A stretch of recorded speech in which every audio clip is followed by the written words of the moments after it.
Hi, my name is Bob Spielman, and I've been paralyzed since 1991. I am a T5, T6 paraplegic. In 1993, after developing an abscess in my buttock, I had to have flap surgery.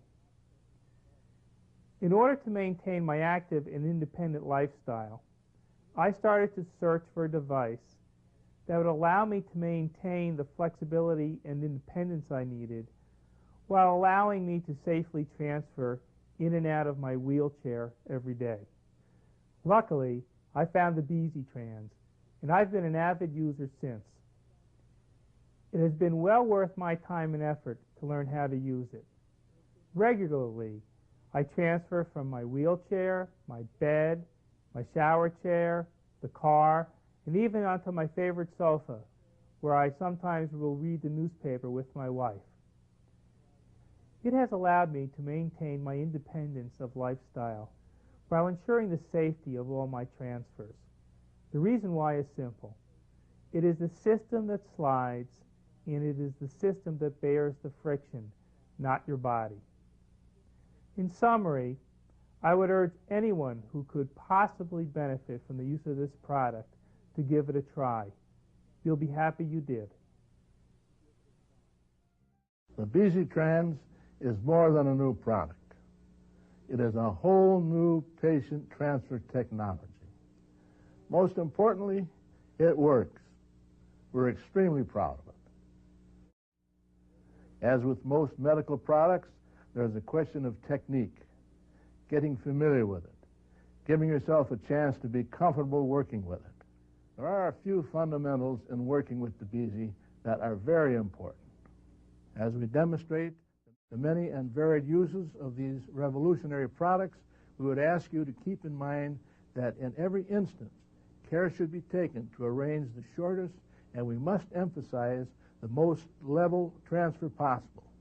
In some circumstances, when a slight disparity in the height of the transfer surfaces exists, even when you have employed the adjustment techniques we will show you in this video, you may find that the 40-inch length of the Beasy Trans Easy Transfer system helps to minimize the disparity. As we go through the next few minutes together, let's keep these basic fundamentals in mind. The key to any transfer is giving yourself maximum room to work with and minimum obstacles. Remove the arm and foot rest closest to the transfer surface and swing away the other foot rest.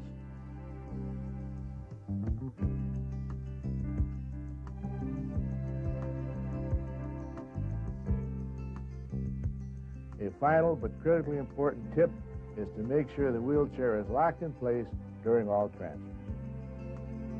Next, use all means at your disposal to make the transfer as level as possible. If a bed which can be raised or lowered is involved, please use that feature to your advantage.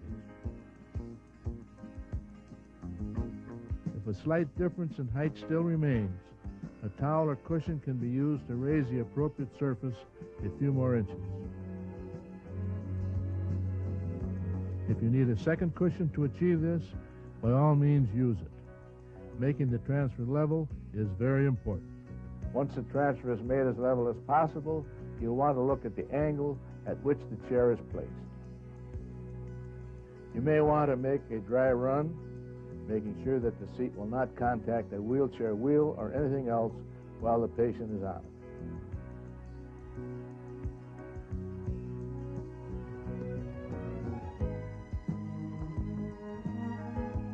You should move the patient to their final position in one easy motion. The proper chair angle will also help you avoid obstacles. Use a transfer belt on the patient's hips for increased control. The next step is to place the seat under the patient's upper thigh. It is very important that the lead edge of the seat remain exposed. Many caregivers are accustomed to grabbing patients under the arms in order to lift or move them. In most cases, they were taught to do this. and have, over the years, formed a habit of doing it this way. To say it again, it is against the rules to lift. In fact, the Beasy won't work if you lift. Please think of your back. Leave the patient's weight on the seat. No lifting. We generally recommend that we use the same number of caregivers when first using the Beasy. After everyone is accustomed to the Beasy, including the patient, we can usually reduce the number of caregivers to one. Frankly, there is so much good at stake, we must be a little patient with ourselves and move forward gradually. The product itself is not complicated. The challenge arises from the condition of each patient, and we know every one of them is different. Place the seat under the patient by lifting the patient's lead leg over the other leg. Ask the patient, or help him or her, to lean as far as possible to the side opposite the transfer, lifting the buttocks as much as we can to make room for the Beasy seat. You will find at this stage of the process that most patients are anxious to help to the extent each of them is able to help. This team spirit should be encouraged throughout the process. Caregiver then grasps the seat so that it cannot move. Note that the patient is seated slightly to the rear of the seat. As stated before, this is important for maximizing the ease of the transfer. Move closer and place your arms around the lower part of the trunk and pull the patient closer to you. Give him a little bit of a hug. Now, we run into another one of those small but most important details we must watch. Be sure you grasp the patient at the lower part of the body with your arms around them, taking hold of the gait belt. To say it again, it is against the rules to lift. Finally, we have the need to remove the system from under the patient. A good rule of thumb is simply to be as gentle as possible. A good technique is to gently rotate the seat. One thing we do know is that being toward the back or trailing edge of the seat distributes the weight in a way which contributes to a smoother, easier transfer. That makes the Beasy particularly helpful for transferring oversized patients. In fact, the larger patients, you may want to put part of the buttocks behind the seat and lift them a little. We affectionately call this one a one-bun transfer. Don't worry about the weight. The Beasy can handle it. And as you know, our larger patients must be transferred too. The Beasy is designed to work in a number of specialized circumstances, such as when the wheelchair arms are not removable, or when you wish to transfer in or out of an automobile, or when the patient begins in a supine position, and when you wish to use the Beasy to boost a patient in bed. In this segment, we'll explore those specialized transfers. With some wheelchairs, it is not possible to remove the arm. One such technique is to approach the patient in a more head-on attitude than you would if the arms were removable. You can further assist the patient by lifting both legs and placing the system directly underneath him or her. Then, pull the patient forward in the chair until clear of the arms. Then use the Beasy Trans rotating seat to turn the patient to the proper angle for the transfer. When transferring a patient into a wheelchair with arms that do not detach, you may have to approach the chair with the user almost backwards, then slowly turn him into position. A common question is, what about the patient in the supine position? The answer is, the Beasy works fine if you follow this procedure. Roll the supine patient on his side away from the direction of the transfer. Place the Beasy on the approximate space vacated by his buttocks or the upper thigh. Roll the patient onto his or her back with their buttocks resting on the seat. Assist the patient to a seated position and proceed with the transfer.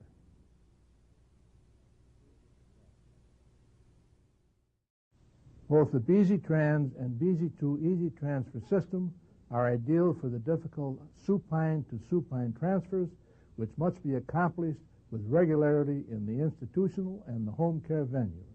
Roll the patient onto the system, grasp and draw the patient to the bed or gurney. You will be surprised at the ease at which this difficult transfer is accomplished using the Beasy system. Incidentally, the same technique can help with some patients' ongoing need to be repositioned or boosted up in the bed. Using the seat placement technique shown for the patient in a supine position, lay the Beasy trans vertically under the patient. Make sure the seat is in the middle of the system.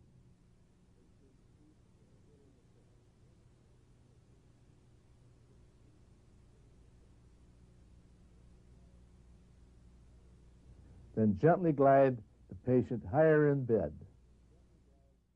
One of the most exciting applications of the Beasy trans is the transfer into and out of the automobile. The convenience and portability of the Beasy has returned the gift of automobile access to hundreds of users. In some cases, this has even meant a return to life at home and with outpatient treatment rather than being institutionalized. First, open the car door fully. If you're placing the patient in the front seat, move the seat as far to the rear as possible, giving yourself maximum room to maneuver. Vice versa, if you're placing the patient in the rear seat. Plan the placement of the wheelchair so it is at the proper angle and as close as possible to the transfer surface. Please note that an automobile with its door handles, dashboard, and abrupt angles will increase potential for coming in contact with the seat, possibly impeding the transfer. One other tip. There are some surfaces on which the base of the system may tend to slide. Most commonly, they are hard plastics, or nylon, or silk surfaces. A simple solution is to put some type of surface under the end of the system. A towel or other non-skid material will usually suffice.